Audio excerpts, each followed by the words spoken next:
What's up, everybody? I watched 28 years later, The Boned Temple. And I'm going to tell you, it was, I've seen mixed reviews from friends who've already seen it. It's on Amazon. You can probably rent it on YouTube. There are different platforms you can rent it on, but it's supposed to be free on Netflix come next Tuesday. Hopefully, I'm ahead of the curve in a way, but I heard it was released in theaters, certain theaters, back in January. So I'm gonna put it this way: Warlight, you ask, should I watch it? If you can handle horror, if you can tolerate horror flicks, then yeah, you should. And for just the thought world of the movie, it is an absolute must watch, in my opinion, especially coming from what I do. And before I end up, I created a video. Okay. You're going to get, if you're watching this live, you're getting early access to a video that I'm going to release individually as its own standalone. I'm fighting the copyright right now because some of it is the movie, but I've cut the audio because I transform it into my own art. And I really give it an interpretation that I have not seen online yet about this movie that I am certain is going to resonate with many of my viewers here on MythVision. So stay tuned. We're going to get there. All right, real quick. Want to make sure I got focus going on. Okay. So 28 years later, if you're interested in like apocalyptic type stuff, is like a post-apocalyptic world where a contagion type virus released, it's kind of like the other Walking Dead type stuff, right? This is creative though. This did its own little thing here because, and spoiler alert to anybody who might watch it that hasn't seen it, the main characters really boil down to, I would say, three main characters. Spike, which is the kid from the last movie, if you haven't seen that. Poor kid. I mean, has gone through a lot. Okay, I'll leave it at that. Just in case you haven't watched it. You're going to get some of this when we review this together, okay? The Dr. Ian, okay, he's hardcore. This guy's like got a bone ossuary. Like he lives in a bone city, okay? All human bones that he has collected. And it's kind of freaky, I'm not going to lie. But you get to know him more as you watch the movie, what he's doing and why he's doing it. And then there's this other guy, okay? This guy, Jimmy. Jimmy, cuckoo for Cocoa Puffs, okay? So I'm hold on. Let me, before I keep talking, anyone in the chat, have you seen the latest movie? I asked this question on the community tab, and I don't want to spoil it, but if you're watching this, you don't care that I spoil it. I'm just saying. So if you don't mind, let me know if you've seen it. I'm looking. Good to see Wendy in the chat. Oh, James in the chat. I got some friends up in here. Oh, Kenneth in the chat. You're good. I am sure glad I found your channel through the algorithm research process. I don't know why, but some people don't get recommendations from the channel. I don't know what's up with that. The apostle make up the resurrection. In the apostle make up clip method. I don't know what that is. Not sure what that is. Who has seen it? Yes, I've watched it. Okay, Scorpio has watched it. Okay, I'm convinced I'm boarding the movie tonight. I think you mean you're getting it, right? You should definitely check it out. Some of you don't care. Cool. I have not seen it, James. I'm spoiling it. And I feel like even though I spoil it, I'm just going to tell you, you have to watch it. Okay. If you're really interested in like a real mind twister, thought experiment type of movie that has a lot of emotion, it is horrific. There's some stuff in there that's super graphic and holy crap. But there's a lot that's in there that's more like, man, imagine you're in a world, some disease, a COVID type thing, but legit, like actually beyond what we've ever seen anything possibly hit humanity. And it's so contagious that any blood, any kind of liquid, whatever, instantly like touches the body, it immediately starts to transform and you end up in a whole nother state. Okay. An uncontrollable zombie-like state. Now you're trying to eat other humans. Okay. Well, in that world, humans are barely trying to survive, kind of like Walking Dead, right? This one doctor is scientific minded. That's why I titled this The Atheist and the Satanist, because in this movie, there is an atheist and there is a Satanist. The doctor, who has this bone ossuary area, who covers himself in iodine to protect himself from the virus, he knows that it is a biological weapon. It is a biological issue. It is not a demon, a ghost, a monster. It is not some spiritual thing. It is a physical, natural, materialistic thing that is causing humans to transform. He knows this, and he has observed it through his obvious common sense and, I'm sure, scientific-minded methodology, recognizing the patterns and seeing what's going on in the world, that he can tell, put iodine on, prevent any of this contagion to take place on himself. And there's all sorts of other scientific steps that he takes. There's another person named Jimmy, as I mentioned earlier. This guy is a Satanist. Now, I titled this the Atheist and the Satanist, and the thumbnail says I was both, because when you watch this movie, if you were ever an evangelical, a fundamentalist, any extreme radical religious person, you will relate not to the violence necessarily of Jimmy, but to the mind of this really delusionally convinced guy. And then you find out something dark and deeper about Jimmy that we're going to look at in just a moment. So I can relate to that. I can relate to my whole worldview transformed my perception to where I believed I was right and those in my bubble were right. Everyone outside of that needed to conform. And that's Jimmy. Okay, let me not beyond World War II. There is nothing even close probably to what this movie is doing. Well, I guess that would be the closest world example. So I saw the 28 years later movie. Separate, I saw the Apostles Make Up the Res, anti-atheistic product clip. One of them looks a lot like you, but I could be wrong. I don't know what that is. Radiation therapy. This is what loading does for thyroid. Okay, looking for... I came here for live in the middle of a 14 hours of esoteric as kids on Kabbalah. Good to see you, Darla. Good to see everybody that's just now popping in. Look, we're going to review something here. YouTube gave me a hard time with this video because there are spots from the movie that appear. And I've transformed it into my own commentary, my own thing. So I'm fighting that, and I'm hoping this live stream doesn't get taken down while trying to play it.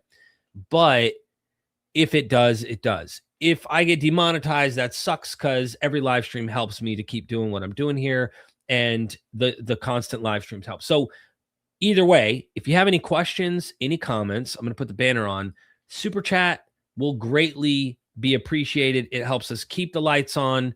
It helps us keep these things going. And just in case for some reason this does get demonetized and I can't win that, because I already know it's going to do it, and I can't win the battle with them for whatever reason, even though I see hundreds of other videos, other YouTube channels that do this, and they react and review these movies, and I know they're making money doing it. I don't understand why it would be a problem. So all I can do is fight the algorithm and say, hey, look, I've transformed this. And I've not seen any YouTube channel ever on YouTube yet make the arguments I'm about to make and like the observations. So let's get this party started. Make sure you hit the like button. Everybody who wants to watch, press 1 right now. I want to see everybody in the chat press 1 if you want to see what I've put together here. Really do want to see this. Press 1. Looking for all those ones. I got a 1 here. I need to see all the ones I can possibly get, and hit the like button, please. It lets YouTube send this out to more of our people that are subscribed. I don't know why they don't just send this out to people who are subscribed. YouTube's funky like that, okay? So we got 1, 1, 1, 1, 1, 1, 1, 2, 9, 1, 1, 1, 2, 2, 6, 6, 6, 1, 2, 1, 2, 2. Let's see. We got a 1, 1, 1, 1, 1, and we got a 1 plus 1 plus 1, 1, 1, 1, 1, 1, and we got that 2, 2, 2, 2, 1, 1. We got the 1, 1, 1, 1. We got the 1, 1, 1, 1, 1. We got the 2, 2, 2, 2, 2. We got the 1, 1, 1. We got 2, 2, going once, going twice. Okay, we got a lot of ones here. I'm hoping that makes some noise and YouTube goes, oh, there's something going on with this channel right now. I need to promote this to the rest of the subscribers on YouTube. You would think that they would notice, okay? And that way, people who aren't getting notified might get notified. That helps us out. We got 11 up in this joker. Damn. All right. Kenneth with the 1. Pariah with the 1. Irenka with the 1. I hope I said that right. Everybody got the 1s. Everybody popping out the 1s. All right, let's do this, bad. Let's do this. I'm going to turn the volume down so it doesn't go back to the mic on my end. Make sure the volume is turned up on yours. And we're looking good. All right. Wish me luck. I hope YouTube doesn't ding me on this. Let's do it. Here we go. There's a scene in this movie that I haven't been able to stop thinking about. And I think the reason it hit me so hard is because I've lived a version of it. Not the zombie apocalypse part, but the part where a man who has lost everything, who has watched the world itself eat itself alive, decides that his response to all that suffering isn't going to be cruelty. It's going to be care. Even when nobody's watching, even when the person he's caring for could kill him at any moment. Dr. Ian Kelson is an atheist. He says it out loud. He's also the last known surviving doctor in the UK after the rage virus wiped out civilization 28 years ago. And what does he do with that? He builds a temple, not to God, not to the devil, not to some cosmic meaning behind the horror, but to the dead themselves. He cleans their bones. He arranges them. He remembers them. And while he's doing that, he also quietly, stubbornly, impossibly trying to find a cure. That's the character I want to talk about today, because I think Dr. Kelson is one of the most honest representations of what it looks like to be a naturalist in a world that wants to believe in monsters. And I think a lot of you watching right now know exactly what that feels like. Welcome to Myth Vision. I'm Derek Lambert. And today we're going to walk through 28 years later, the Bone Temple, specifically the latest video in 2026. And I'm going to walk you through why I think this film accidentally made one of the best arguments for a naturalistic worldview that I've seen in years. Not a lecture, not a debate, just a story. I loved this video. And some of you are going to feel this one in your chest, I believe it. Now, of course, the video is filled with gore and horror, so if you can't stomach that kind of stuff, this won't be for you. But I was capable of making it through the horrific scenes to get to some of the better moments. So here's what you need to know about this movie if you haven't seen it. And if you haven't, go watch it and come back, but I'll set it up for you. So spoiler, if you haven't, okay? The Bone Temple runs 2 parallel storylines that are designed to contrast each other. On the one side, you've got Spike, a teenager, who at the end of the last movie gets captured by Sir Lord Jimmy Crystal and his gang, the Jimmies. Jimmy is a Satanist cult leader. He believes God abandoned the world, that he is the literal son of the devil, and that the only rational response to the apocalypse is violence, cruelty, and domination. His followers have dyed their hair, or really wore white wigs, blonde wigs, and taken his name.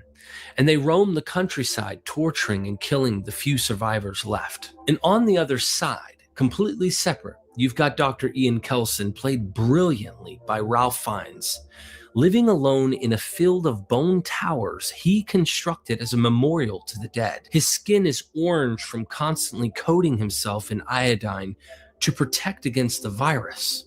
He's got no weapons except a blowgun loaded with morphine darts, and he's been quietly studying the alpha infected, this massive creature he calls Samson, trying to figure out if the rage virus can be reversed. Two men, same apocalypse, same destroyed world, same horror. One looks at it and decides the answer is supernatural evil, that the world belongs to the devil now, that humans are meat, that cruelty is worship. The other looks at it and decides the answer is medicine, memory, and stubborn compassion. One builds a cult, the other builds an ossuary. And the movie wants you to sit with that. It wants you to ask, when everything falls apart, who are you going to be? Let's talk about what Kelson actually built, because it matters. The Bone Temple is an ossuary. That's a place where human remains are stored. And ossuaries have a long history in religious traditions. Catholic catacombs, the Sedlec ossuary in Czech Republic, Jewish bone ossuaries, if you will, from the Second Temple period. They're places where the dead are kept with reverence. But what's really interesting to me is Kelson doesn't believe in an afterlife. He's not preparing these bones for resurrection. He's not performing last rites. He's doing it because he believes the dead deserve to be remembered as people, not left rotting in ditches as anonymous victims of a plague. And that's a completely secular act of reverence. It's humanism in its purest form. You don't need God to believe that a person's life mattered. And I want you to notice something about that, because it directly contradicts one of the most common accusations thrown at atheists, that without God, human life has no value, that without a soul, a body is just meat. Kelson is living rebuttal to that. I mean, his whole existence is denying that argument. He's cleaning bones in a field by himself with no one watching, no divine reward, no cosmic audience, just a man who thinks the dead matter because they were alive. Here's where the movie did something I genuinely did not expect. Kelson has been darting Samson with morphine every time the alpha infected attacks. Standard survival stuff. He can't fight this thing, so he sedates it. But over time, something changes. Samson starts coming back, not to attack. He's coming back for the morphine. He's becoming addicted. And I need to stop right here and tell you something. When I watched this scene, I felt it in a way I wasn't really prepared for, because I know what that is. I know what it's like to need something that calms the fire in your brain. I've been open about this on the channel. I struggled with opiate addiction, heroin to be precise, at the end of my run. And the thing people who haven't been through it don't understand is that the drug isn't just about getting high. It's about the noise stopping, the trauma quieting down, the pain, whether it's physical, emotional, spiritual, whatever word you want to use, the pain just pauses. And in that pause, you can breathe. Samson is an infected creature running on pure rage. His entire existence is violence, and the morphine gives him a window, a crack in the wall. And through that crack, his humanity starts leaking back in. Kelson sees this. He doesn't see a monster becoming manageable. He sees a person trying to come back. And that's what the best people in my life did for me. They didn't see a junkie. They didn't see a lost cause, though I've heard many people call me that. They saw someone buried under a disease, and they kept reaching. My wife, Ryan, kept reaching. My mom kept reaching. My dad. The people in recovery kept reaching. They saw the person behind the mask of addiction. And that's exactly what Kelson does with Samson. But there's a moment in this film that is probably the most important single word spoken in the entire franchise. Samson speaks. He says one word.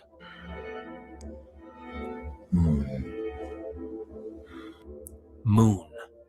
And Kelson's reaction, Ralph Fiennes absolutely crushes this. Okay, so just pausing right here. Is everyone enjoying it so far? If you are, let me know. Yes, type out yes in the chat, please. Let me know if you are enjoying. I really want to see some yeses. Then I'll keep going. I just want to make sure everybody's liking what they're seeing here. I just edited this all day, kicked my butt. But here's the thing. I edited this thinking, okay, I could get away with putting this on YouTube and I'll be able to monetize. No. And there's a good chance this video, my wife just wrote me, she said, there's a good chance we aren't going to win the copyright. So it's like, damn, I'm literally trying to create like art using their video. I hope this helps inspire you to go watch their movie. And it just sucks. It just sucks. So this entire live stream may not be monetized. And if you want to help out with super chats, that could be useful because none of this is helping me make any money on this stream. So keep that in mind. I want to keep going. I just want to make sure everybody's happy, everybody's enjoying it, and letting you know, my wife just texted me and told me there's a good chance both this video that I want to launch on its own, I might have to recreate by making these big screens that you could see right now with full screen and just drop it into a small box in the corner or something. I don't know, shorten the amount of time it shows on screen. I'm probably going to have to reinvent this video before I launch it as its standalone. And you're here for the private viewing, hanging out with me on the live stream. So there's that, right? That's a good idea, Wendy. I have the polished version, this one you're watching now. I'll probably put that on the Patreon as it is, but then I'm going to have to try and make a YouTube friendly one because I really do want this to get out there. I think a lot of people, when they watch what's happening here, this can help them see the movie and kind of give them an interpretive lens to go deeper. Because I put some serious thought into this today and thought, damn, there's some depth to this movie when you actually sit there and think about what it would be like in a world like this. And this guy has so much damn compassion. Like it's amazing. And he, in the movie, clearly, is not a supernaturalist. You know, this guy is like looking for every natural means to figure it out. Thank you so much for the super chat, Ambersand. I really appreciate it. Great video, Myth Vision. Really appreciate that. Seriously. I'm going to keep going. Press 1 if you want me to keep going. I'll keep going. I want to see some noise in the chat. Let me know that we need to keep the movie going. I just want to stop and let you know I'm going to mute my mic, play the video so you don't get any interruptions. And thank you. Again, any super chats are seriously greatly appreciated because I can almost guarantee you I'm not going to be able to monetize the stream. And, you know, I do this for a living to provide for my 3 kids and my wife and work really hard to try and make people happy. And also it does transform people's lives. So it's educational, it's very personal and inspirational, but it also is a job. So thank you, Amber. I really appreciate that. Means a lot. Amber. And look at these ones in the chat. We got the one here, Scorpio, JK, Byron, SGT, Sue, SHDW, Amber. I keep saying Amber. Tillamps, thank you. Warlight, appreciate that. You are awesome at what you do. I don't want this to be discouraging for you. No. It's not. It just sucks. You know what I mean? You just wish that you could not have the struggles of like, can I make a video and spend all day recording it, editing it, then put it on YouTube and then find out, because right before the stream, I put this video that we're watching on YouTube on my channel. We're watching it from StreamYard and it dinged me right before I ended up getting on this live. I'm like, I'm so excited. I can't wait to tell people and show people and talk. And then it's like, oh, copyright. You can't monetize this. And there's like several sections where the original movie is, you know, I'm not playing any of the audio except the part that says moon. That's the only part. It's like 2-3 seconds. But the rest of it is all just visuals from the movie to help me give commentary. And usually there is a fair, what is it called? Fair use. You can fight and say, hey, I'm using this for fair use. I'm giving commentary. I'm helping people, you know, like see the video. It's promo. So, oh my goodness, more super chats. Thank you. Matthew, thank you so much for the super chat and being a member, supporting. Appreciate that. Sylvia, thank you for the super chat. Sylvia Bowen, I really appreciate the super chat and being a member of the channel with the super sticker. Really appreciate that. Pariah, thank you so much for the super chat. Going to watch this week with the love. Thanks for the recommendation. I hope that my commentary doesn't ruin it. I don't think it will. If anything, you might carry some more interpretive lens going into this that brings depth to it, in my opinion, because there's stuff I don't even talk about at all that the movie goes into that I was just like, dude, this is good. So I think Tuesday on Netflix, this movie will be released. So anyone with a Netflix subscription should be able to access this movie. And I highly recommend people check it out. I really do. But Pariah, thank you again for the super chat. I really, really appreciate that support. It means the world to me, especially when YouTube gave me the, Kenneth, thank you so much for the super chat and being a member. The support means the world. All of y'all, it really is inspiring. Thank you. I'm he and have been there multiple times in my lifetime with a heart helping others and humbling. Kenneth, 100% appreciate you and thank you so much. I got I have great people that obviously surround me and that's very motivational and it keeps me doing what I'm doing. Thank you.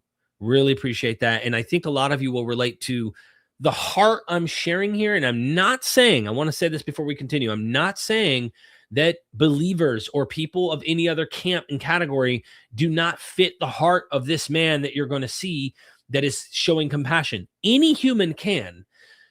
It's the mindset of the extreme and the trauma and that goes into all of this that you're going to see that makes you go, damn. So when I put on the thumbnail, atheist versus Satanist, I was both. This movie, if I'm going to say it really bluntly, this movie made me think I was like the guy who's a Satanist. So it made me think like, the atheists don't even believe a Satan exists. Christians do. Not all. Some Christians are, very liberal and don't buy into those things. But Christians actually believe in a Satan. There's a loophole and availability in their mind for if a world went to absolute shit like this movie does. In fact, let me come full screen for a second here. If the world went to, absolute horror, and you experienced what this guy Jimmy does in the movie, his interpretive framework, it's like what the Gnostics did. Some of the Gnostics saw the God of the Old Testament, saw the world, saw the horror, death, and suffering, and thought, whatever made this can't be good, right? Well, that's what happens to this guy Jimmy. Except far worse than just noticing animals suffering. He witnesses his own father being consumed by the dead, the viral dead of humans. And he's a priest. His father's a priest. And so in this last moment of devotion, the dead eat him and he turns into one of them. And then he comes up and he looks like he's leading this army of the dead and he's a child. Jimmy's just a child. So he's a believer. He's through this lens, he thinks that Satan rules now. The devil's ruling the world. And in fact, there's a loophole to say for 1,000 years, I think he'll be released. I'm not sure. But, someone might be, if the world got worse, and it can and may get worse, you never know, they may start turning into a Jimmy. And Jimmy does some pretty bad crap. And he thinks torturing is worship.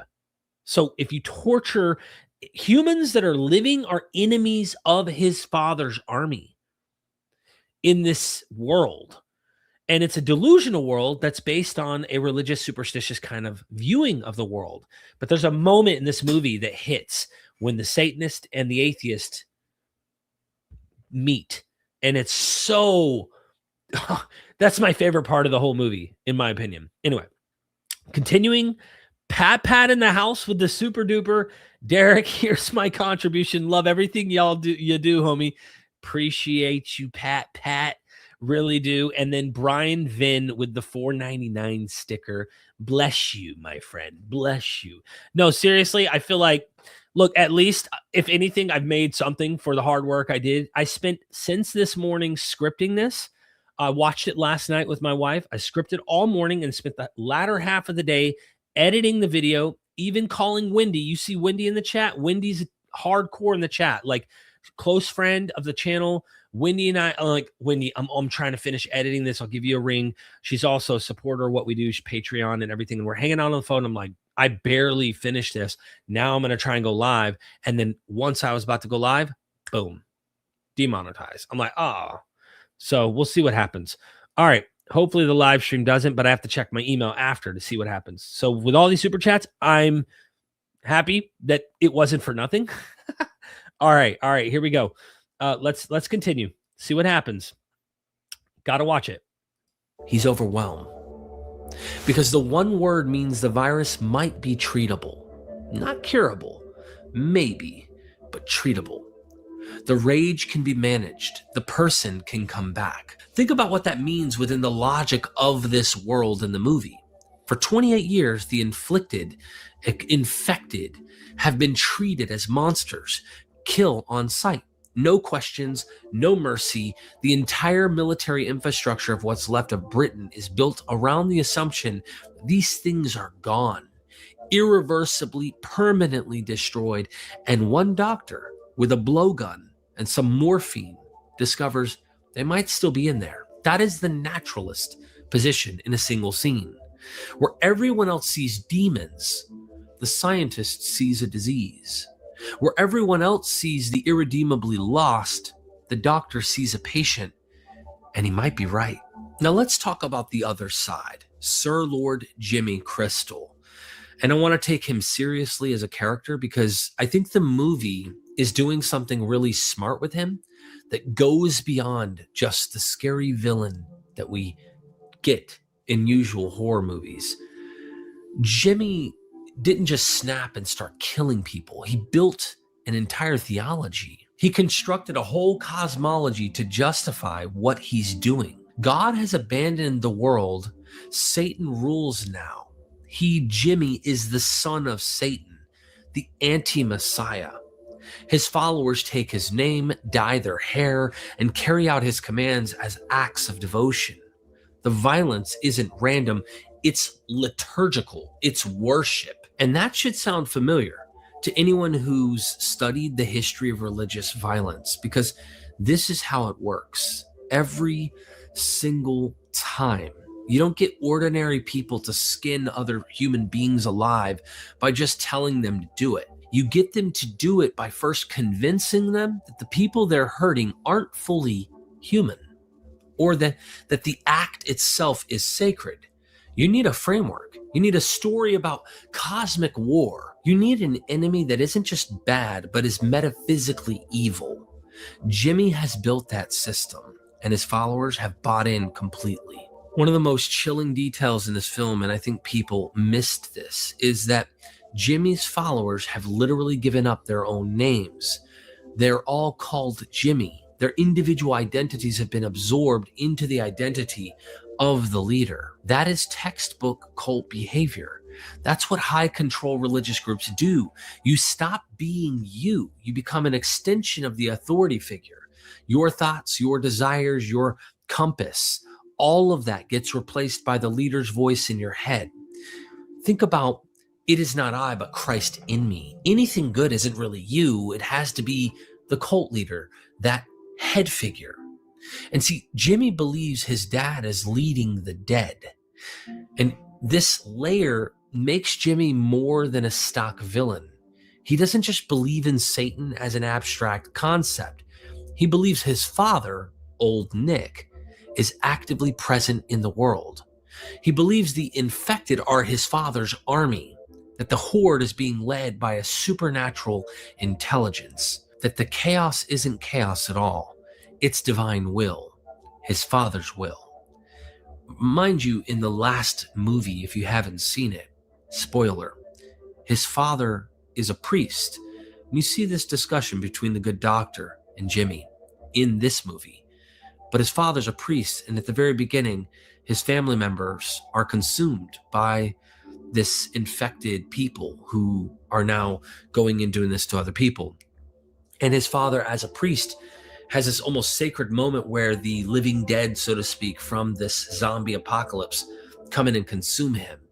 Jimmy has traumatically found a way to interpret that into his mind and believe theologically that that is his father leading the dead who are his army and the evil rules.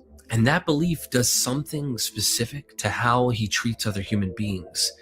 If the infected are demons in your father's army, then survivors aren't fellow humans struggling to stay alive. They're the enemy. They're prey. They exist to be consumed by the machine of your father's kingdom. There is no reason to help them, no reason to see them as people, because the entire cosmological framework says they're on the wrong side of a war between cosmic forces. I think of the Nephilim in many people's arguments today. All of these fallen ones that need to be eradicated and to make excuses for the genocide that happens later. You know who talks like that? People who believe the world is run by literal demonic forces. People who think their neighbors, their family members, their co-workers who believe differently are agents of Satan. I grew up hearing this language in church. The unsaved aren't just mistaken. They're under demonic influence. They're vessels of darkness. They're the enemy in a spiritual war. And once you see someone as the enemy in a cosmic battle, you can justify doing almost anything to them because it's not cruelty. It's spiritual warfare. Okay, this is the scene. This is the one I can't stop thinking about. And this is the reason I'm making this video. Late in the film, Kelson and Jimmy Crystal finally come face to face. And what happens isn't what you'd expect. There's no big fight, no standoff. They sit down by a stream and they talk. And Kelson, with a straightforward honesty of a man who has been living alone with skeletons for years, just says it. He looks at Jimmy and defines the entire conflict between them in one sentence. He's an atheist. Jimmy's a Satanist. That's the gap between them. And Jimmy smiles. That awful, charming, rotten-toothed smile. Because he thinks it's funny. Because to Jimmy, the atheist is the one who's deluded. Kelson is the one missing the obvious truth. That the world has been claimed by darkness. That supernatural evil is real. And that Jimmy is its chosen instrument. Kelson is looking at Jimmy the way a doctor looks at a patient. He's reading the symptoms. He sees a traumatized human being who has constructed a delusional framework to cope with a world that broke him. Jimmy's Satanism isn't a theological position. It's a psychological adaptation to unbearable suffering. Kelson understands this.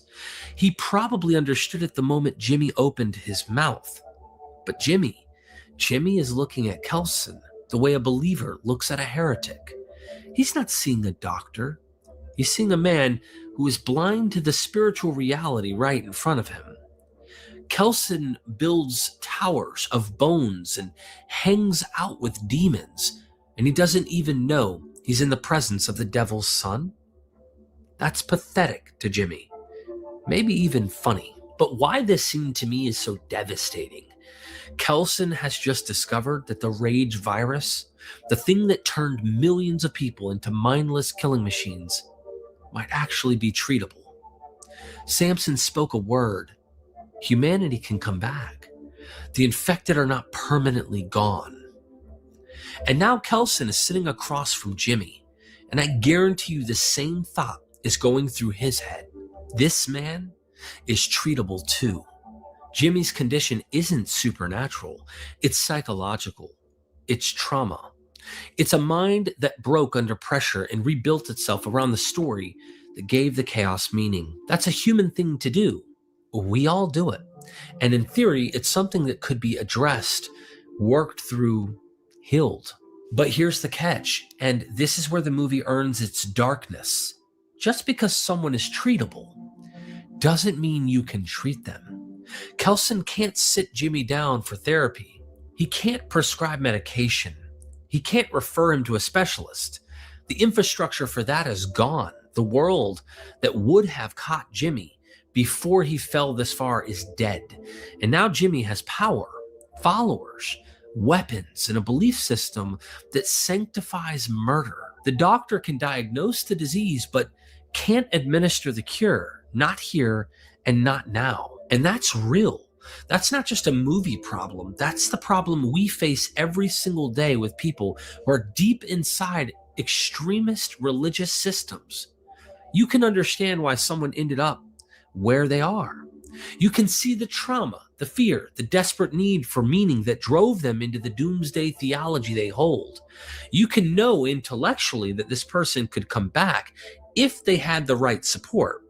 And you can also know that you personally cannot reach them, that the system they're in is so strong, the walls are just too high, and trying to breach them might get you killed. Maybe not physically, in some circumstances, maybe, but socially, emotionally, relationally. What Kelsen represents is a worldview that says everything happening in this world, the virus, the violence, the collapse, has a natural explanation.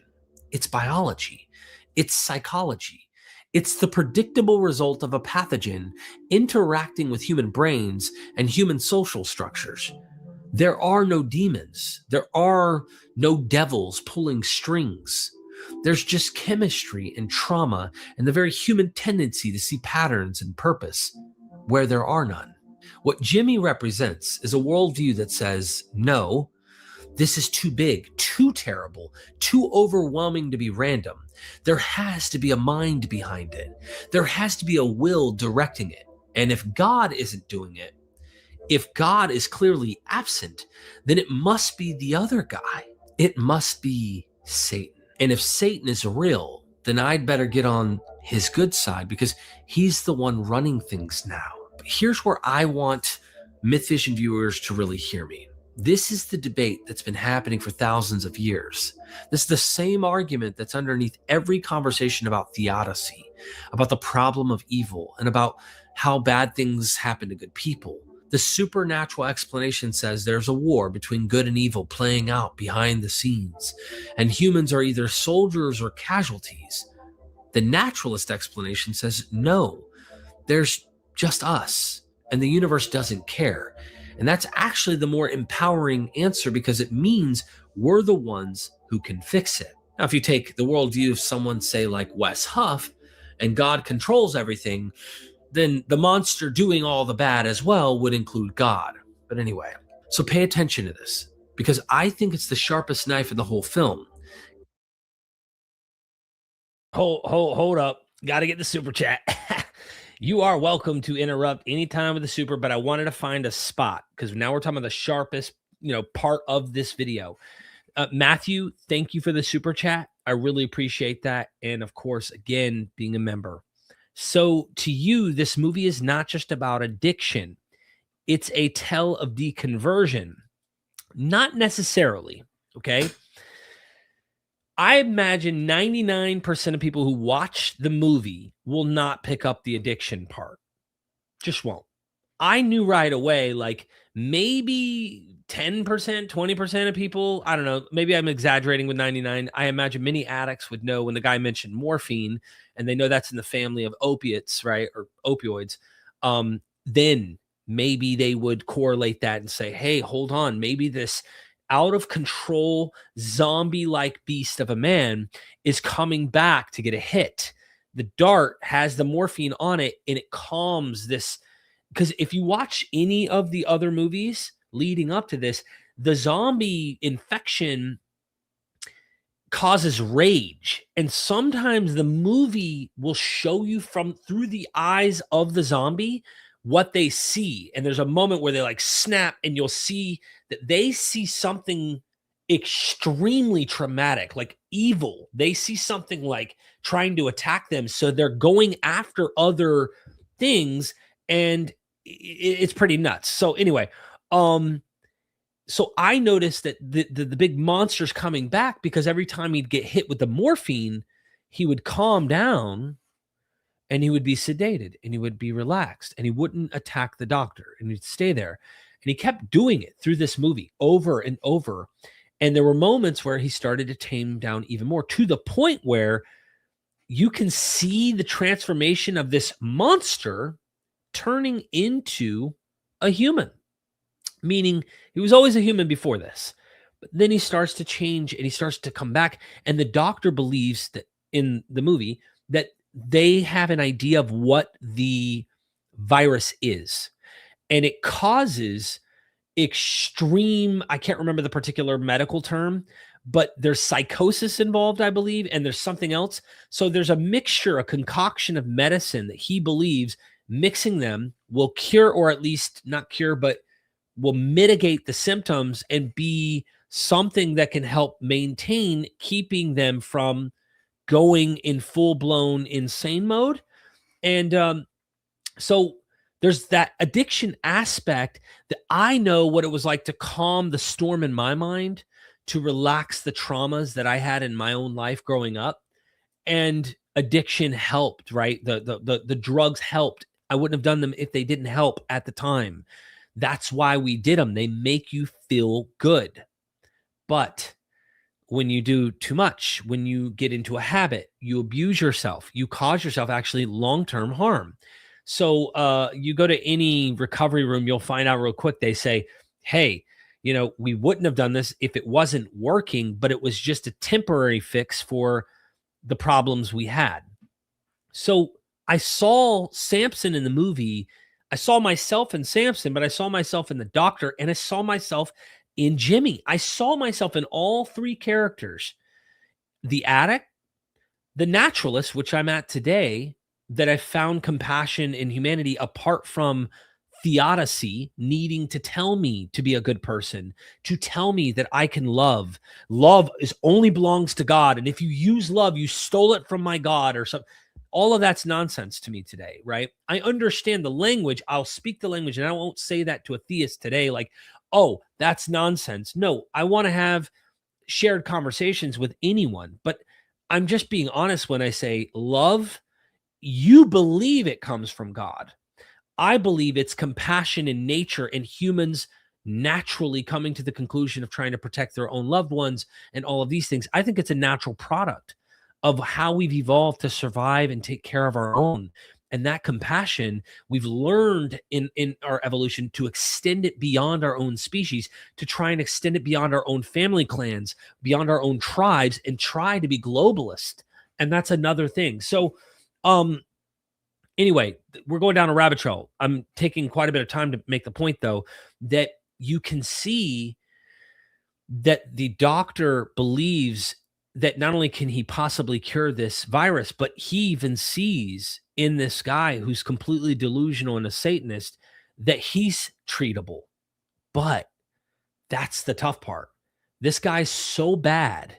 He's so lost, and there's no way to control him. I mean, the guy has power. He has a group of clan of people who would literally, in the movie, de-suit you. I'm trying to use the best terms on YouTube without it like cutting it out. They would de-suit people from their waist up, their upper skin, all the skin that covers your body, they would remove. And it's part of the rituals that are involved in what Jimmy had created as a cult.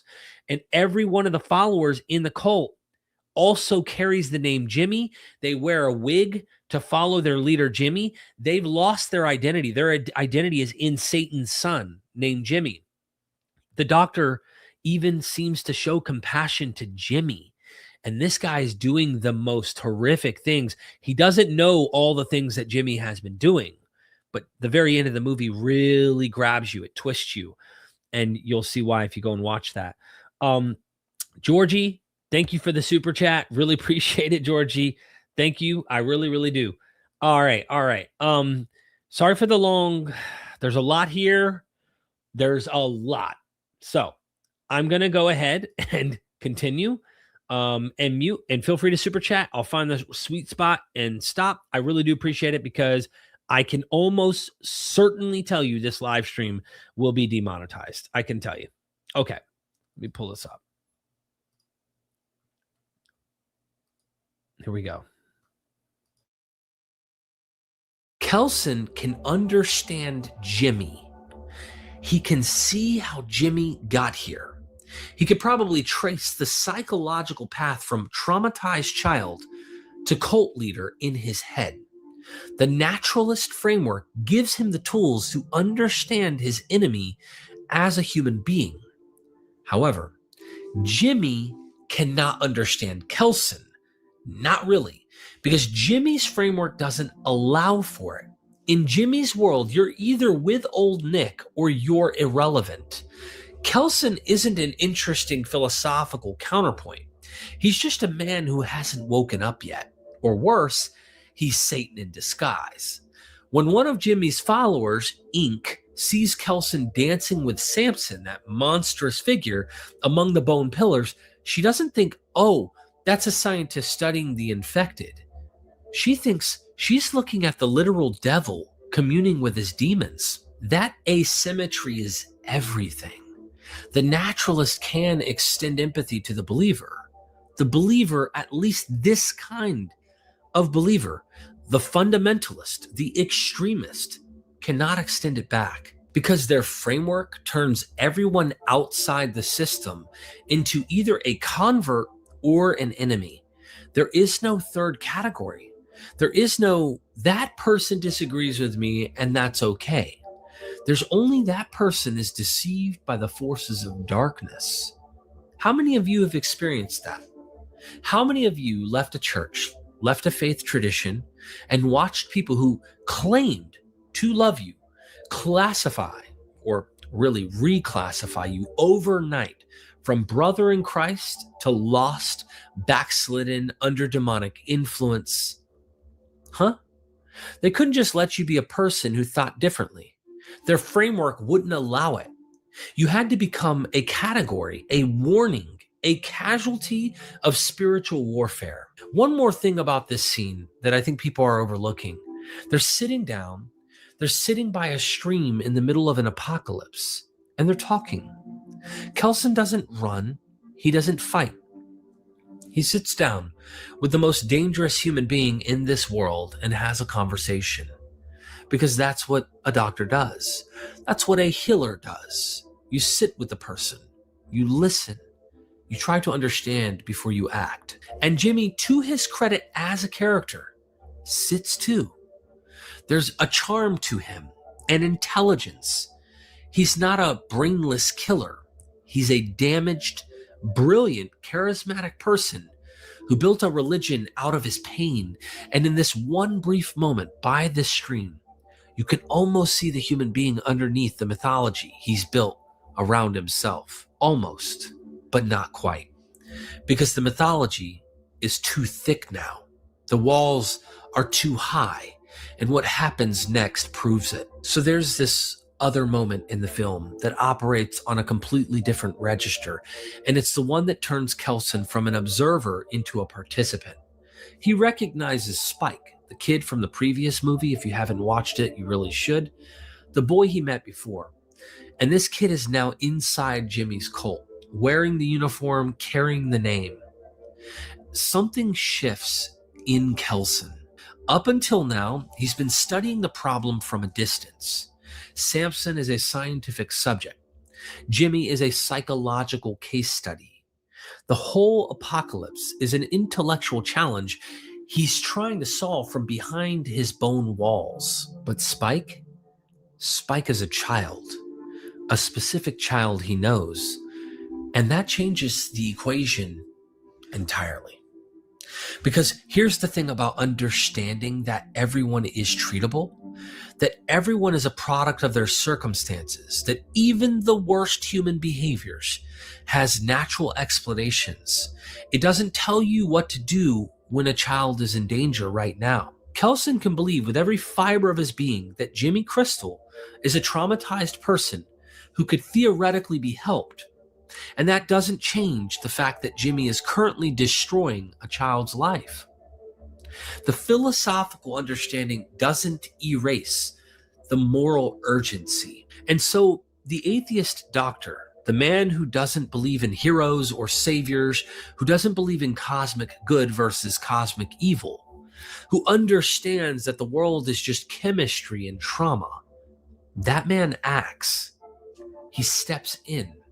He tries to save the boy, not because God told him to, Not because it's part of some divine plan, but because a kid is in trouble and he needs help.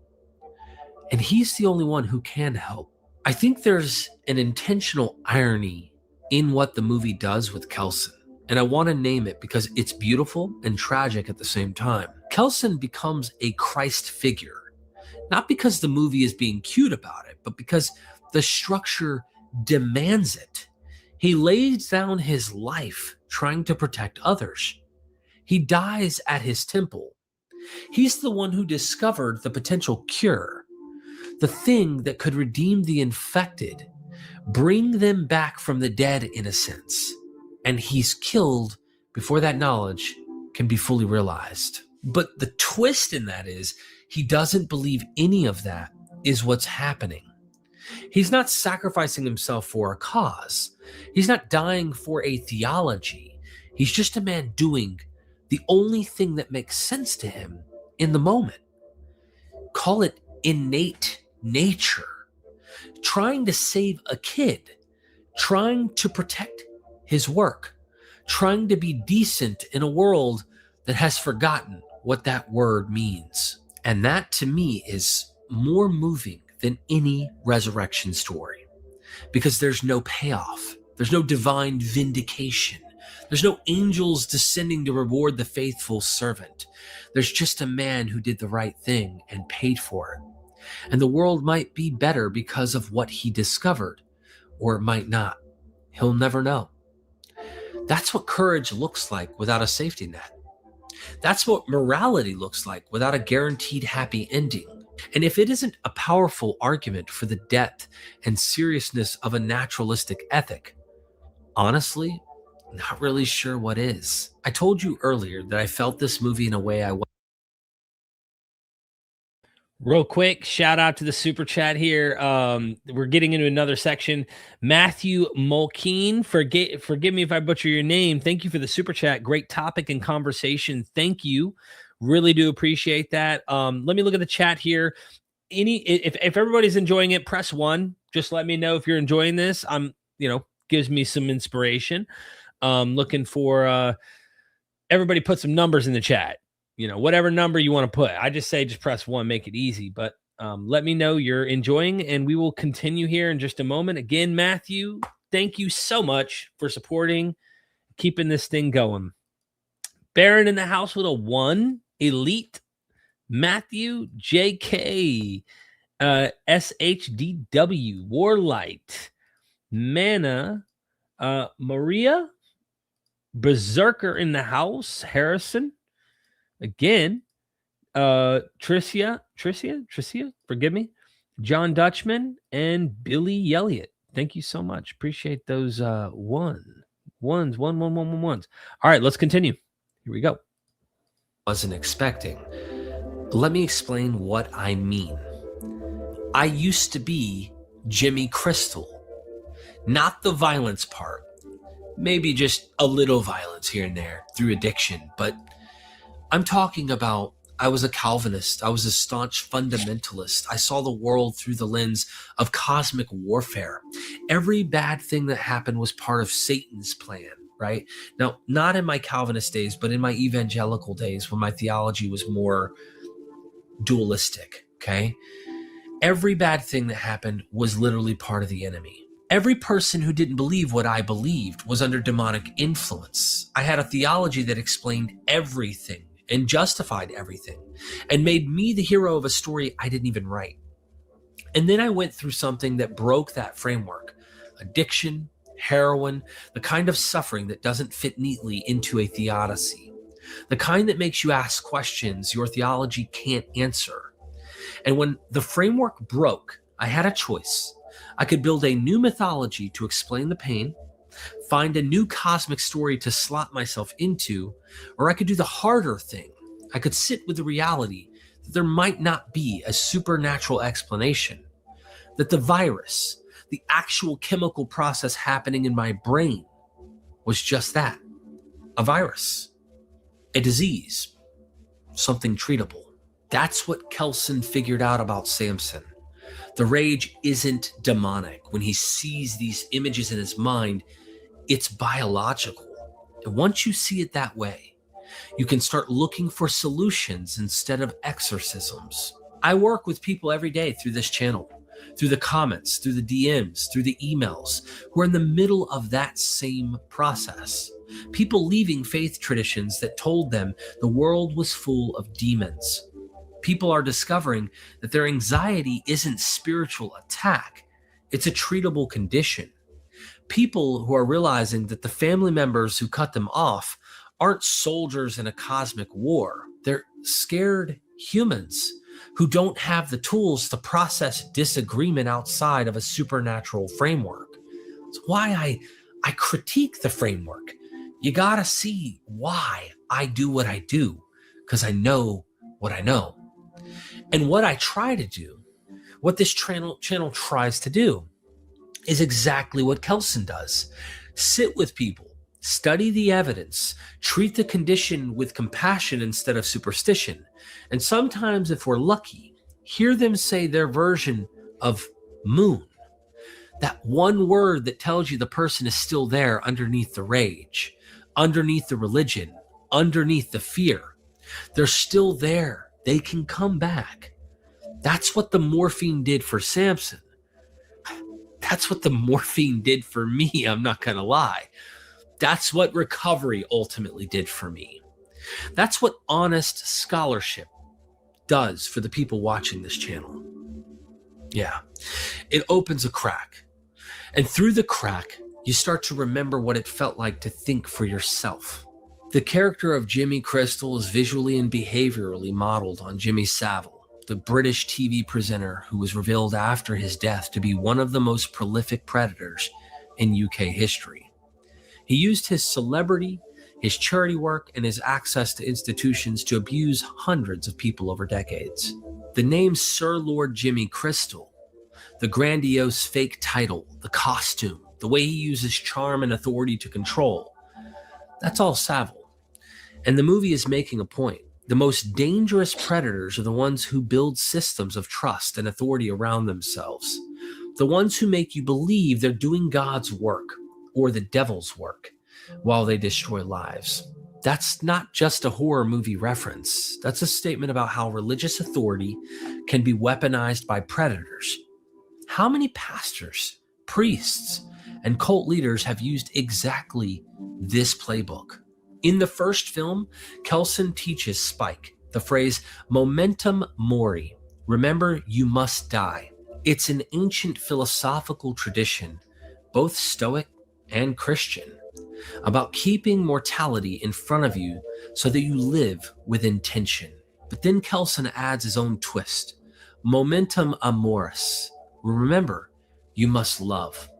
And that's not a religious command. He's not saying love because God says so. He's saying love because it's the only thing that makes the dying worth it. In a world without resurrection, without heaven, without a cosmic reward system, the only thing you leave behind is whether you loved or were loved. That's humanism. That's my atheist ethics at their best. Not because there's no foundation for morality without God, but because there's the most honest foundation possible. We're all going to die. Fact. And we're the only ones who can make that journey bearable for each other. Small visual detail that I love is Kelson's orange skin from the iodine. It isn't just a cool character design choice. It makes him visually marked. He stands out. He can't hide. Everyone who sees him that has awareness of what it is knows immediately that he's protecting himself from the virus, which means everyone knows he's not infected, but also that he's afraid of being infected. His survival strategy is written on his body. He's wearing his vulnerability on his skin. There's something there about what it looks like to be openly honest. Matthew in the house again. Thank you so much. Your speech reminds me of the arc of truth in Stargate, a good story arc about the danger of weaponized faith. Thank you. Yeah, I've never seen that. Arc of Truth in Stargate. Hold on. I think, isn't that a movie? Like a well-known movie? a good story arc about the danger of weaponized faith. Stargate. Let me Google this real quick here. Stargate. I think I have seen this movie a long time ago.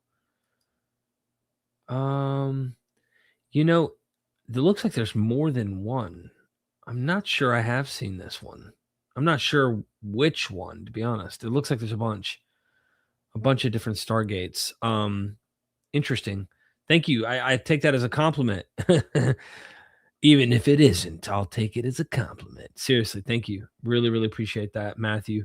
Hope you're enjoying it, everybody in the chat. Press 1 if you're enjoying it so far. We're almost to the finish line on this video itself, but I want to see some love if you're enjoying this video down below in the comments. But Matthew, yeah, I got to check it out. Is there a certain Stargate? It's called, the Ark of Truth in Stargate? Ark of Truth, Stargate. Ark of Truth. Stargate, the Ark of Truth. Okay. Okay. There's a lot of different ones. So maybe I have to check that out. Is it worth watching? We got some ones up in the hizzy. Let me get those ones here. Matthew, is it worth watching? Yeah, it's a movie concluding a sci-fi series. Okay. Sweet. One. We got the 1, we got the O, we got the 111, we got the 111. Thank you. We got the star. Into the series. Got it. Into the series. Yes, the Bone Temple movie. That's what we're watching, Berserker, or at least my commentary and interpretations of some of the information in it. There's a lot more to the movie when you watch it. But my favorite part is, again, this scene right here, actually. The guy on the right is an atheist. He's covered in iodine. When I first saw it, I'm like, what the hell is he slaughtering people? No, all of that is medicated iodine, and the iodine prevents him from getting the virus. The guy who we're seeing on the left, just his blonde hair, is Jimmy. He's a Satanist. His dad was a priest when he was a little boy. His whole family, all of his brothers and sisters, they all die and get eaten by the zombie apocalypse. His dad, in front of his own eyes, as he's hiding in a hidden spot under the floor, gets eaten by the zombies and immediately transforms and then raises his hands in the church in almost like a religious form. And he survives, and he is completely warped. And the whole world, though, makes sense through his mind as a Satanist.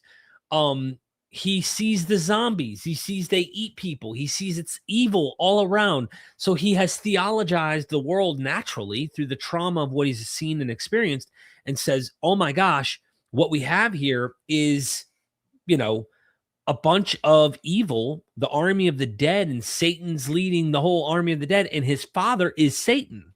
He transforms in the church. It's the devil himself. So he calls his father Old Nick. And when he walks up to that guy in the video, in the movie, he approaches him and he's like, ultimately asks him, are you Old Nick? And he goes, no, I'm Ian. And he goes, you sure about that? Huh, buddy? You look like him. What's all that red? He's like, it's iodine. It prevents the virus from, the contagion of the virus. And the first thing he does before that, he says, Old Nick's a little tricky one. He's a sneaky liar. You sure you're not Old Nick? And he's like, no. And then what's that red on you? That's when he says that. And then he follows, he goes, oh, so you're an atheist. You think this is some virus and bugs or something, or what's causing humans to be this way. And he's like, ultimately nodding, not really talking, but he's like looking at him. You could tell the doctor is psychoanalyzing this guy, like something's off. He's got an upside down cross on his chest. He's thinking that all of this is not biological. This is spiritual. These are demons. These are monsters. And his own cult member, called Ink, because she tattoos herself, is looking from a distance through binoculars and catches that moment we saw earlier where the doctor is actually, after he morphined the big beast, he's dancing with him. And she interprets that as the devil dancing with his demons, not realizing that he's actually trying to help cure the the infected, humans that are infected. And he does actually in the movie find out some stuff on how to resolve, maybe not cure, but resolve what's going on in the infected and why they are the way they are. So there's my little spiel. All the ones up in here, all the ones up in here. Okay, here we go. Now we continue.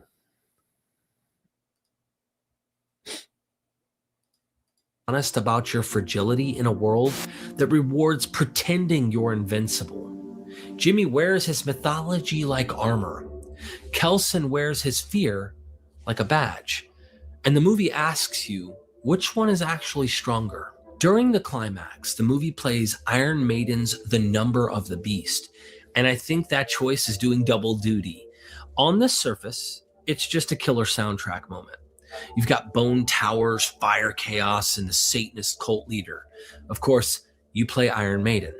But underneath that, Iron Maiden got accused for decades of being satanic by the exact same kind of fundamentalist Christians who see demons everywhere. The song itself is about a nightmare. It's not a celebration of Satan. It's a horror story about encountering evil. The moral panic around heavy metal in the 80s and 90s was driven by the same supernatural framework that Jimmy Crystal operates under. If it looks scary, if it uses dark imagery, it must be from the devil. The fact that the movie drops this song right at the moment when the Satanist worldview and the naturalist worldview collide, that's a filmmaker winking at the audience, and it's brilliant. The 28 Days, 28 Years Later franchise has always been asking one question. When the world falls apart, who will you be? Will you be Jimmy Crystal? Someone who looks at the horror and decides it must be supernatural? That the only sane response is to crown yourself king of the ashes and inflict your pain on everyone around you? Will you build a theology of cruelty and call it devotion?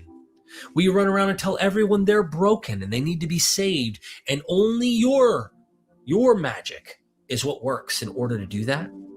Or will you be Ian Kelson, someone who looks at the same horror and decides it has a natural explanation? That the infected aren't demons, they're patients. That the dead deserve to be remembered. And that somewhere in all this mess, there might be a cure if you're stubborn enough to keep looking. The movie doesn't let Kelson win. He dies. He doesn't get to see his discovery change the world. He doesn't get vindicated. He doesn't get a resurrection. He gets a death in his temple, surrounded by the bones of people he cared for and the creature he was learning to love. But here's what he does get. He gets to be right. Not about everything, but about the things that matter most. The rage is treatable. The monsters are people. And the boy behind the mask is still a boy. If you've ever sat across from someone trapped in a belief system that's destroying them, a family member in a cult, a friend in an abusive church, a loved one drowning in conspiracy theories or doomsday fears, and you felt that tension between understanding their condition and being unable to cure it, then you are Dr. Ian Kelson. And the fact that you're still sitting there, still trying, still refusing to give up on them, that's the most important thing a person can do, it seems. Memento mori. Remember, you must die. Memento amoris. Remember, you must love. I'm Derek Lambert. This is Myth Vision. If this hits you the way it hit me, share this with someone who needs to hear it. And if you're new here, we do this every week. We take the stories that shaped civilization and we ask whether they're actually true. Sometimes it's ancient text. Sometimes, and very rarely, it's a movie about zombies and a doctor with orange skin. Either way, we're looking for the same thing. What's real? What's made up? And what does it cost to tell the difference? I hope you'll let me know some interesting things you noticed about the movie. If you're fans of this content, you watched it, obviously I probably missed a ton of things. And you have dialogue. I'm interested to see the different theories and ideas that are in the comments section below. Until next time, never forget, we are Myth Vision. There you have it. there you have it. Let me make sure I minimize this thing and come back to you, everybody. Okay. Did you enjoy? Did you enjoy that video that I put together today? I'm curious. 1 second. I'm curious to know. Put in the chat your thoughts about that. All right. You enjoyed it? Yes. One. Good to see you, Rogue. Thanks for being here. Yes, man. Good to see you. Yes. John says, yes, excellent. Thank you. Matthias, you're a good film critic, Derek. Thank you. Very good, Matthew says. Thank you. Yes, I did. Appreciate that. Matthias, we are DNA. Thank you. Definitely. Appreciate that. Yeah, I'm going to try and figure out what's up with putting that video as is on YouTube, just as a standalone. You know what? You asked the super chat. So let me get to the super chat here real quick. I'm sorry I skipped it because I'm like, hold on. I didn't understand. I haven't seen this actor. Be honest with you, I haven't even seen Schindler's List. Okay. I know of the movie, but I haven't actually seen it. So you can boo me right now. I definitely have to watch it. Now that I know he's in it. I think I've seen him before. Is he the doctor? And I might be confusing him with someone else, but the doctor from the movie that Leonardo DiCaprio is on, the something island, Shutter Island. Was he the doctor from that movie? Because it's hard for me to know, but he seems like a face that I'm familiar with. I'm not sure. So help me out. But I don't know. I mean, he is a main character in this, and I don't know about Schindler's List. Someone else in the chat might know. I'm sorry that I wouldn't be the better person for it. I've seen him around. That's why I'm like, yeah, you said he's in many movies.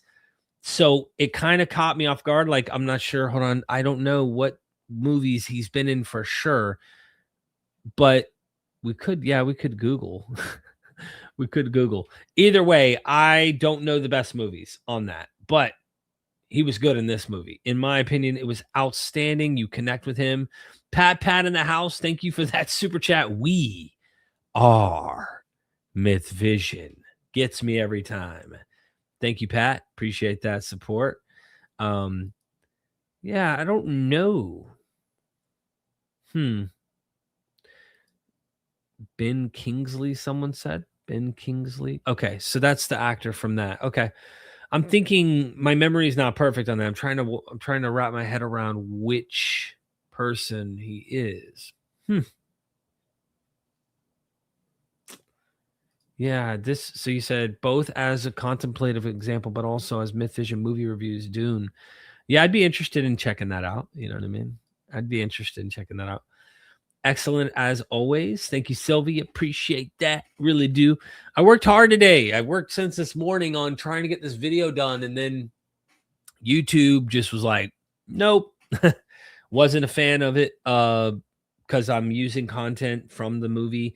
But before I did it, I was like, hold on. I'm not going to use the audio. And there were dozens of movie videos on YouTube using the movie.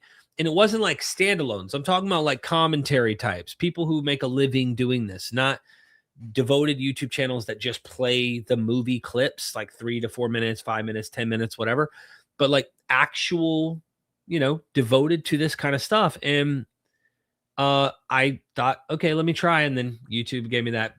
So hopefully I can tweak it to make it monetizable. And then if I do, it'll be a standalone, and that'll be great because it'll be a pre-record, polished. It'll look better than what it looked like even through this live stream. You can watch it on your own. If you decide to get my commentary back up and watch it again, you got early access to see my review of it. And Tuesday, I believe the movie is out on Netflix for anyone and everyone, I think, if you have a Netflix account. So you should be able to watch it there. I loved it. My wife walked out about 60% of the way through. She was not into it. Just wasn't her thing. And I've had friends who say, wasn't all that. But I connected to it. There was something intellectual and emotional, and I don't know what, but I was captivated by it. And I still can understand why someone may not be into it. There's a lot of the gore stuff isn't my thing either. I'm just not I'll tell you, I don't know if you relate to this. I'm not a huge horror fan, and I'll say it why. You may boo me on that. That's fine. You have your own enjoyments there. I'm not going to say I haven't enjoyed horror or there aren't certain movies I've watched that are horror movies, but over the growing years, when you've gone through some shit in life, you notice dumb things happen in horror movies that you're like, why are you going in that room?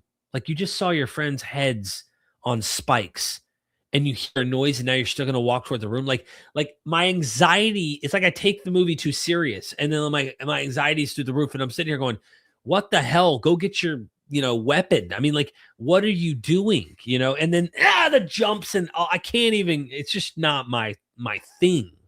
Some people like that crap. I'm not into it. I'm like, no, I'm not. But this one I stuck it out. I was like, all right, let's see. No one told me about this before I watched it, by the way.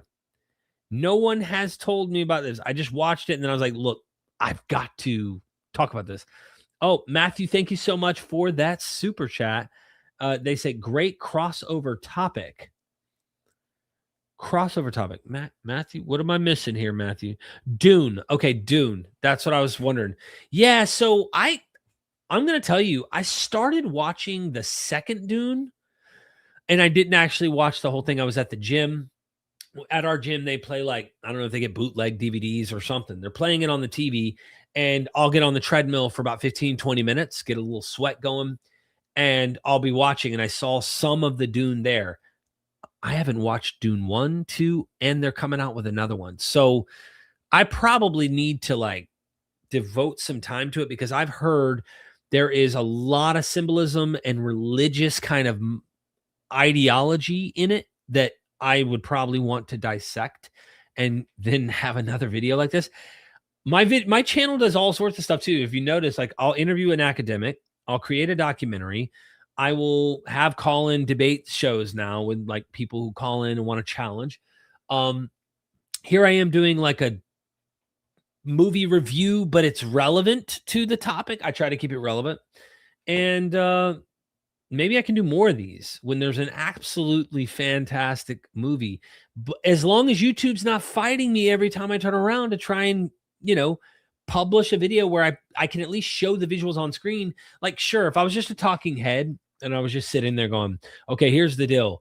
Blah, blah, blah, blah, blah happens in the movie. Blah, blah, blah, blah, blah happens in the movie. And I have to use still images the whole time. I wish YouTube was a little more flexible on this because people aren't as interested in a talking head the whole time. Those videos don't do as well as when you actually show some moving content of the original content you're trying to show. And you're not trying to give the whole movie away, but anyway, I've been doing YouTube with my recovery channel before I did this channel for 10 years. So it's been a love-hate relationship in that way.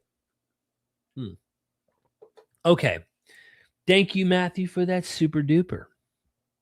Really appreciate that. All right. Let me see. It was deep. Thank you. I thought the movie was deep, and that's why I didn't want to cover everything there was in this movie. There are more layers to the movie that I didn't touch. You'll know it when you watch it. If you've already watched it and you're in the chat, you'll know what I'm talking about when I bring up Ink's relationship to Spike. There's so much going on. And when I say Jimmy is doing absolutely you want to hate Jimmy. The movie really, really, really wants you to hate this son of a bitch. Okay. Let's keep it real. We need to be able to use language for people like Jimmy. Okay. That's how it feels. It's that bad. What he does to humans is so bad. And yet, even as bad and as evil, you can tell the doctor can see this human. And then the background about Jimmy. Like, you know, this poor kid whose whole family was eaten, and he watched his father in front of his eyes, and the trauma caused him to become this horrific sadomasochist, Satanist, evil torturer of humans, believing that that's the will of his father, the devil. And he actually believes it. He's not just a bad guy. He got warped at a young age. And you see that and you go, wow. But at some point, right? At some point, you got to step in and go, this has got to end. You have to end that kind of creature. That creature at some point seems, there's got to be a line at some point you draw where that cannot keep happening. And that's when the doctor, I think, I personally, my reading of this, because they leave you a little flexibility to interpret. But when you sit back at the end after the doctor makes a deal with Jimmy, because Jimmy thought he was actually old Nick. The doctor believed that, he's listening to Jimmy tell what he believes, and the doctor knows something's off. Jimmy was telling him about his childhood. And ultimately, that's how the doctor figured it all out. Realized that, okay, this guy's not right, but he's being gentle and kind, treating him like a patient. And finally, Jimmy goes, but you're in a problem. You're in a big pickle, and so am I.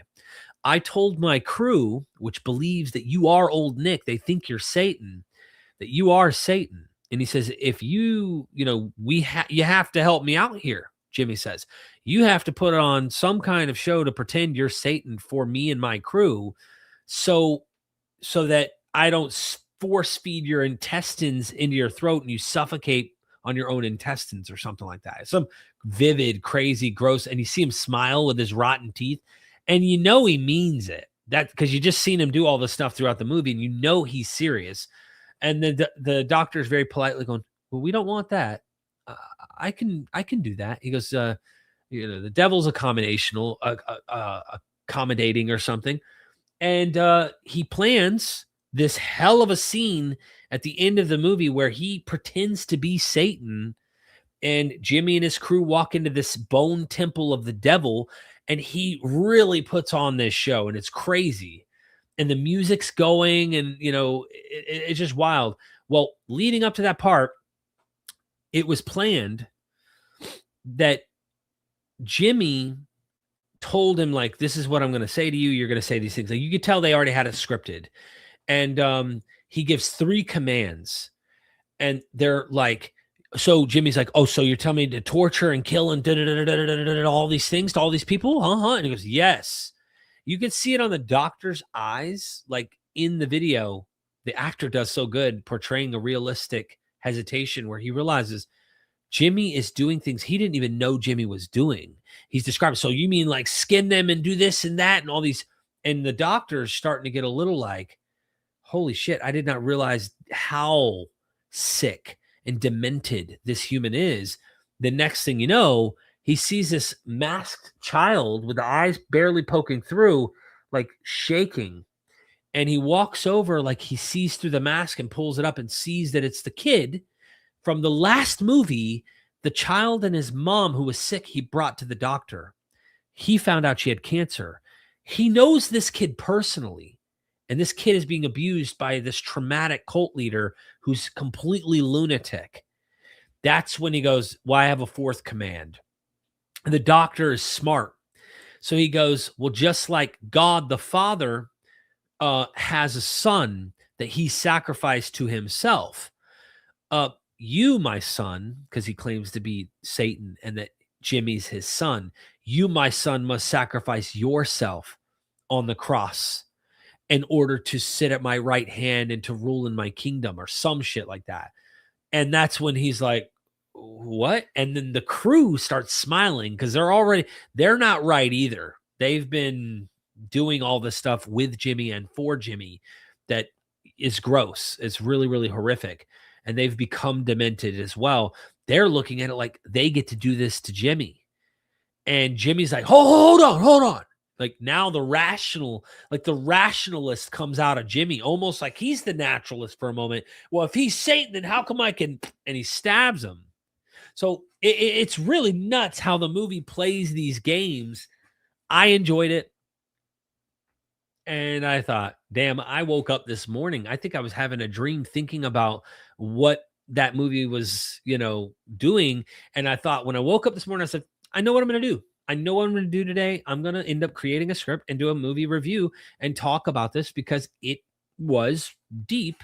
And I think I can draw out some of those deeper perceptions from the movie for viewers who actually watched it. And come Tuesday, hopefully, a video like this that has it in the title, people can view this after they've watched the movie and they go, whoa, actually, yeah, you're right. And there's going to be things I didn't notice or probably will learn in the comment section of this live stream after the fact that I never really paid attention to. That's when you know you're dealing with a good movie. All right. All right. Oh, Baron says, I canceled my Netflix subscription. Yeah, I get it. Some people have to do that. You know what I mean? The doctor exhibited an above average of patience and understanding. That was definitely evident. And someone earlier actually said in this stream that someone earlier said something about if he was so smart and he only went within a 70-mile radius, how come he didn't just decide to grow poppy, right? Grow actual morphine. And, because he says he's been searching for morphine for how many years? I can't even remember what the movie said. It was a good question. And I thought to myself, well, if I were being a critic and trying to be defensive of that kind of comment, maybe in Europe where he lives, poppy can't grow. Maybe it's the environment, but then again, why not a greenhouse, right? Or could he not craft something that could allow for the growth of poppy? Then the next question is, does he have the seed to be able to actually plant the morphine substance that he needs, the poppy plant? And so there's that question. But again, there you could find plot holes in any movie if you look hard enough, Dead Man's Shoes. No, I haven't watched that. So you didn't see Longlegs? Nope. If that's a movie. Watch Dune. Okay, will do. I'm probably way behind here. Derek, a movie called The Last Man with Vincent Price. You would love it, I think. It was remade into I Am Legend. It's a great movie. Is that the one with Will Smith? I Am Legend. I think I've seen that.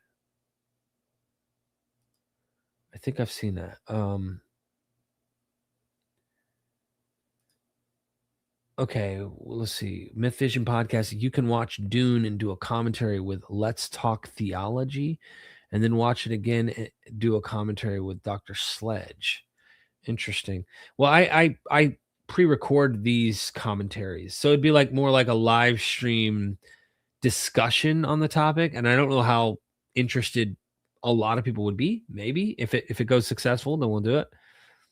But if it doesn't, you got to do what you got to do. Let's see here. A tale of childhood trauma and the road of hyper-focusing on something positive or something negative. Each experience that is unique to each individual, but not unique to the human struggle. Yeah. First movie, Island, was Lindisfarne Monastery, where Vikings first raided England. Interesting history. Huh. Interesting. And then Billy says, yeah, he needs seeds, and you need to fire those seeds to get them to germinate. They only grow after wildfires, so not knowing this would be difficult to recreate without learning this. That's a good point, Billy. So yeah, what do you do as a doctor who may not know the agricultural side? You know how to help medicate, you know how to do this, you know how to do that, but you're stuck not having an awareness of everything. I mean, he's not omniscient. He isn't omniscient, right? He's trying with what he knows, and I think he does a damn good job, the best he could. And he went out like a G, if you ask me. He went out like a G. So yeah, he ain't a botanist, a botanist. Sorry, botanist. He's not a plant expert, but he probably knew something, but he clearly didn't know the necessary things to be able to grow poppy. Or at least the movie didn't, the movie needed him not to have that. Because mind you, think about fiction too. Now we're getting into fiction, and then I'm going to let you go because it's getting late. I'm going to get some rest tonight. It's been a long day. if you think about it with fiction, because we do this with mythology and all that, and I highlight in the Gospels a lot of fiction, if you don't have that part of the plot that he looked very hard but couldn't find it, if you watched the movie, you'll know that the big giant Samson guy that starts to become human, you start really connecting with this character, this really monstrous, evil beast of a man starts to turn very human, and you start liking this Samson. This Samson, he's being sedated, and the doctor's growing a relationship with this living dead. And he's afraid. He's saying to him one night while they're sedated together, relaxing under the moonlight, Samson's just looking at the moon, just mesmerized. And the doctor says to him, Samson, I only have 2 weeks of morphine left. I've searched far and wide to find it, which means in 2 weeks, you're not going to be calm. I won't be able to calm the insanity that's going on in your mind. And you're going to kill me, pretty much, is what's going to happen. And you're going to live this really painful existence of torture and living in this really rough experience. So then he actually has this medication he's about to inject him with to end it for Samson so that Samson no longer suffers. And as he's about to inject it, that moment hits, he's about to end Samson's life. Samson, looking at the moon, just goes, moon. He says a word. Never said anything before. The guy didn't even think he could understand his speech, had no clue that the guy could understand him at all. And he says a word, and the doctor panics, pulls the needle out, and realizes, hold on, he is getting better. I've got to figure something out. I got to figure, because if he runs out of morphine, this dude will rip his skull out and take his spine with it. I mean, he's strong. It's crazy. Anyway, great movie. Love y'all. I can go on and on. Ooh, someone says corpse. I don't know if you mean brinder. I'm not sure. Poppies are England's most iconic wild flowers. So the poppy, I wonder, because I know there's different types of poppy. Let me see. Is opiate poppy popular? And is it in England? In England. I'm not sure exactly where he's at. Or is opiate poppy popular growing in England? Let's just ask it that way. Yes, opium poppies are grown both commercially and ornamentally in England. While once thought unsuitable for the UK climate, they have become a significant pharmaceutical crop over the last 25 years. Interesting. England produces approximately 50% of the UK's medical morphine requirements from domestic poppy fields. The plants are grown to extract alkaloids like morphine and codeine for pharmaceutical use. Commercial fields are most common in southern and eastern England, specifically in Hampshire, Oxfordshire, Dorset, Berkshire, Lincolnshire, and then Wiltshire. A lot of shires going on. But yeah, good point. The Marks T, thank you so much for thanking me.